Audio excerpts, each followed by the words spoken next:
What's up, my grainy yet surprisingly refreshing little pairs? This is Rob from The Gay Guy Plays, and today we are back with another installment of the Weekly Nightwave, the series where we take a look at this week's acts and find the most entertaining or most efficient way to take them on. Spoiler alert, this week it's mainly going to be focused on entertainment because there really isn't that much crossover. However, I do have a very surprising Warframe of the week for you guys, but before we jump into any of that, I do have a little bit of a personal announcement. I just want to remind you guys that this upcoming Tuesday, July 30th, we are going to be having a special stream over at twitch.tv/agayGuyPlays. We'll be giving away the Nyx Vault, the Rhino Prime Vault. I'll be making my own Loki Prime Vault for PC players, and we'll have some plat giveaways, all of that good stuff, so be sure to join me there. I haven't come up with a specific set time, but I should be doing that after this video is done rendering, so I'll leave some details in the description below. I want to come up with like a image and stuff so that you guys can get all excited and whatnot. Regardless,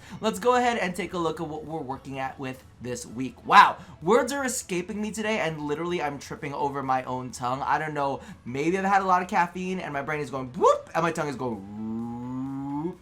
Anyway. So the first one is our daily, which is Agent and Complete a Mission. That is like one of the only overlaps that we may have. I think we have a Nightmare one in here as well. Cache Hunter, find all caches in 3 sabotage missions. Conservationalist, complete 6 different perfect animal captures in Orvalis. Don't Fear the Reaper, complete 3 Kuva Siphon missions. So there is a little bit of overlap there in case you can complete some of these at the same time. But then we also have a complete 3 nightmare missions of any type. Moving along, we have unlock 4 Orokin derelict vaults. We have defeat the Ropalala list, and then of course complete a survival mission reaching at least 30 minutes. So I mean, you could go ahead and do an overlap with the Kuva Siphon, so you could do like a 30-minute oh, that doesn't even count as a Kuva Siphon mission, does it? No, it does not. So that's not an overlap there, unless you wanted to go ahead and do a nightmare mission that had a survival in it, which really, do you want to do that to yourself? I don't, not really at all. So the overlap here is kind of minimal. Maybe you could go ahead and do a couple sabotage missions that have a Kuva Siphon in them or have a nightmare mission, but really that's the only place that you can really go to. Now, let's talk about the whole entertainment factor of all of this, because my assignment for you guys this week is to play a Warframe that you have not played in a long time. Maybe even play a Warframe that you think you hate. Just give them a shot, because legitimately, my Warframe of the week is Hydroid. Now, this is really surprising because, as you guys know, it is Leo season. The 31st is my birthday, so we're having a pre-birthday stream on Tuesday. And I was like, duh, we gotta rock with some Valkyr in the Leonessa skin. Like, we gotta be all up in that zone because it's time for the claws to come out, right?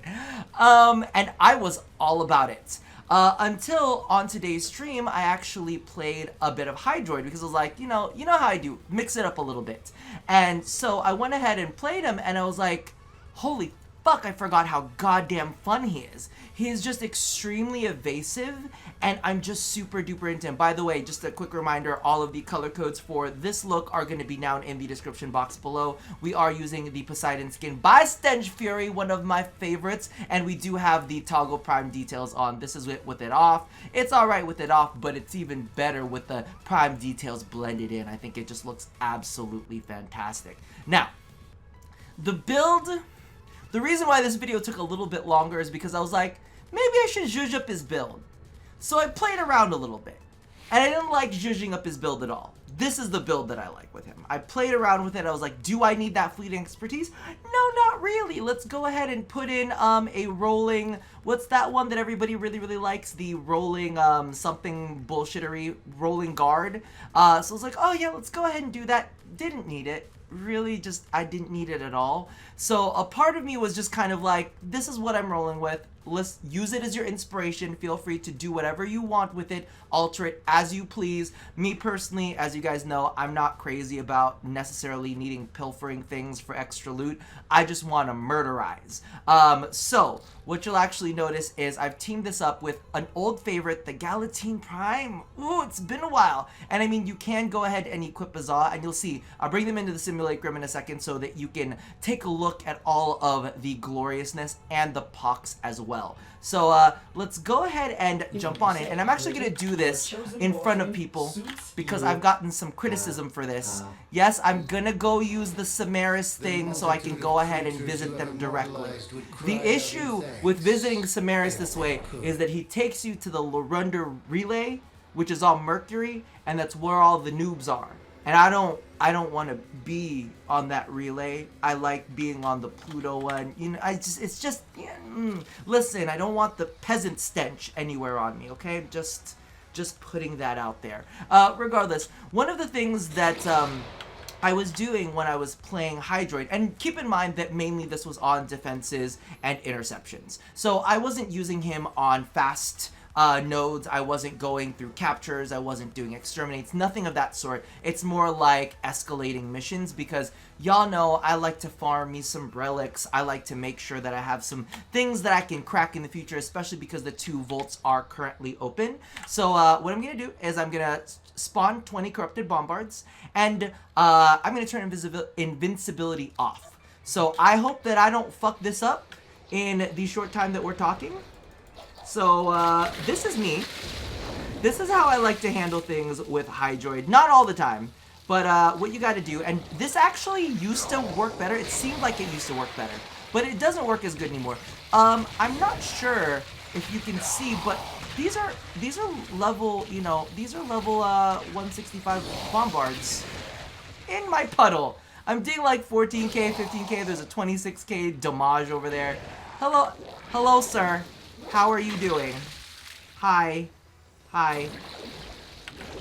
And what I really like to do is I like to pop in and out. Get in the fucking puddle. You get in the fucking puddle too. Everybody get in the fucking puddle. You just drag them into the puddle. Hello. Everybody get in. Everybody in. It's the pool time. It's the summer cool down. And then you want to go ahead and toss your corroding barrage on them. And basically get off a whole bunch of corrosive procs, and it'll actually strip their armor. And what'll end up happening is, you can see we're doing 10k damage, 13k damage, 17k damage, 23k damage. And I mean, you don't have to deal with it this way. I mean, you could always pop out. Remember, they become unaware when you jump out from the puddle. So you do have a moment where you get the stealth multiplier on them, and you can just pop right back in. Right? You could just no, get back in here. You can pop out, you can toss a couple pop stuff, and as you guys know, I'm using Curative Undertow on this, so I'm regenerating health as they're getting drained of their health, right? So as you can see, it's a nice little safe area for me to be in, and it's just entertainment. And the cool thing about it is, while you're chilling in here, you can go ahead and toss down another, another corroding barrage somewhere else. I was gonna call it Tentacruel. What is it called? It's the tentacle ones. It's the fucking Release the Kraken. Is that what it's called? What is it called? Tentacle Swarm. Tentacle Swarm is the name of the ability. You guys know that I'm getting old and I'm forgetting basically everything, right? So all I'm doing is I'm making sure I'm pointing this stuff down at my enemies. And what I'm using is I'm using the pox too to help strip the armor first. Because, as you can see, the longer they're down there, the more damage they're taking. So they're, like, taking damage in the 30Ks. And then, you know, I'm just gonna pop up. Oh, I heard a missile. No, I don't, you can miss me with that. You can literally miss me with that. And because of the fact that you're a puddle, they can't fucking hit you. You're a puddle and they, what did I do? Oh no, this is the death of me. The death of me is whenever I hit the wrong buttons and I fall off terrain. You've seen this happen plenty of times before. Get in the water. Get in the pool. So again, this is just a reminder. I forgot about Hydroid. I hadn't used Hydroid in a long time. And so basically what had happened was, while I was doing my interception, what I would do is I would basically just do the choke point at D. I'm sorry, I'm immature. Choke point at D. And basically what happened is I would puddle myself down there, and then I would go ahead and toss down some Kraken. I would go ahead and toss down some Barrage. And I mean, I wouldn't necessarily just sit there the entire time, you know what I mean? And if they fucking do that little bullshit right there, what do you call this? I would just go ahead and puddle down. I would heal myself up, you know what I mean? And then I would pop up, and I would actually go and use my 4-2. So basically what would happen is, boom, you'd pop back up, and these fuckers were all, like, held in the middle of the air, and it was a good time. It was a good time, and I enjoyed myself. Now, one of the things that I did want to point out here, and I was thinking about this a little bit earlier, is I knew straight out the gate that I would get heat for making Hydroid a Warframe of the Week. And I think it's because everybody is too busy trying to min-max. And the number one thing that I'm going to say is if you're trying to min-max in Warframe, that's fantastic. You do you. And if you want to do that, that's great. But if you want to force other people to do that same bullshit and you feel like people aren't as good as you because you've min-maxed, it's kind of like you have to remember that Warframe isn't that hard. So if you're try-harding in Warframe, then it means that you must need to try hard at a game that's really not that difficult. And that says more about you than it does about everybody else around you. I mean, listen, just have some fun, okay? Have some fun today. Play a Warframe that's a little bit different. Go out of your comfort zone. Do a little bit of exploring when it comes to weapons as well. But Hydroid is my Warframe of the week, so hopefully you guys enjoyed that. And that about does it for me for now. So as always, love somebody, hurt nobody, and touch your tentacles. I'll see you guys next time. Bye-bye!